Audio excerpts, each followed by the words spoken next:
สวัสดีค่ะพบกันเป็นประจำนะคะในลมฟ้าอากาศกับนัทอาภาผ่องทิพาพรค่ะคุณผู้ชมคะสภาพอากาศในวันพรุ่งนี้ศุกร์ที่ 12 ตุลาคมในภาคเหนือกับภาคอีสานอุณหภูมิจะลดลงให้ได้หนาวกันขึ้นมาอีกนิดประมาณ 1-2 องศาและบางจุดก็จะเจอกับลมแรงเนื่องจากมวลความเย็นจากประเทศจีนที่แผ่ลงมานั่นเองค่ะโดยพี่น้องในพื้นที่อย่าลืมทำร่างกายให้อบอุ่นรักษาสุขภาพรับลมหนาวกันด้วยแต่ในภาคใต้ค่ะทั้งฝั่งอ่าวไทยและอันดามันยังคงมีฝนตกต่อเนื่องและตกหนักบางแห่ง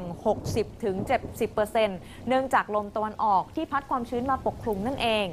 ส่วนวันพรุ่งนี้ภาคกลางกับภาคตะวันออกฝนจะค่อยๆลดลงแล้วเหลือแค่เพียงประมาณ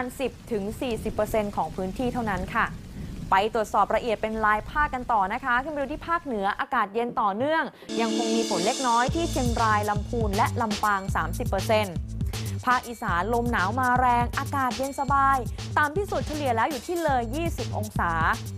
ลงมาดูภาคกลางนะคะพรุ่งนี้มีแดดแรงฝนลดลงมากแต่มีโอกาสเจอที่ราชบุรีแล้วก็กาญจนบุรีค่ะภาคตะวันออกก็เจอฝนได้ในบางพื้นที่ของสระบุรีระยองและจันทบุรีภาคใต้อ่าวไทยอย่างที่บอกนะคะมีฝนตกชุก 60-70%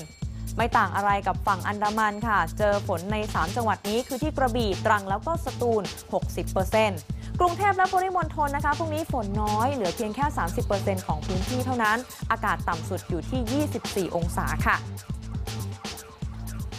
ใกล้เข้าสู่ฤดูหนาวเต็มที่แบบนี้น่าจะประมาณช่วงกลางเดือนนี้แหละค่ะแถมในภาคเหนือกับภาคอีสานเองก็สัมผัสอากาศหนาวเย็นลงแล้วคุณผู้ชมอย่าลืมรักษาสุขภาพเตรียมพร้อมร่างกายให้ดีรับลมหนาวอาจจะเป็นการออกกำลังกายสม่ำเสมอสวมถุงเท้าหรือว่าถุงมือให้อบอุ่นทานอาหารที่มีประโยชน์หรือจะเตรียมหาพวกวิตามินซีมากินเสริมเพื่อสร้างภูมิป้องกันให้กับร่างกายก็ได้ทาโลชั่นบำรุงผิวให้ชุ่มชื้นหลังอาบน้ำช่วยไม่ให้ผิวแตกนะคะที่สำคัญก่อนนอนอาจจะดื่มน้ำอุ่นๆหรือว่านมอุ่นๆก็ช่วยให้คลายหนาวแล้วก็เป็นการบำรุงสุขภาพก่อนที่ฤดูหนาวจะมาถึงด้วยค่ะ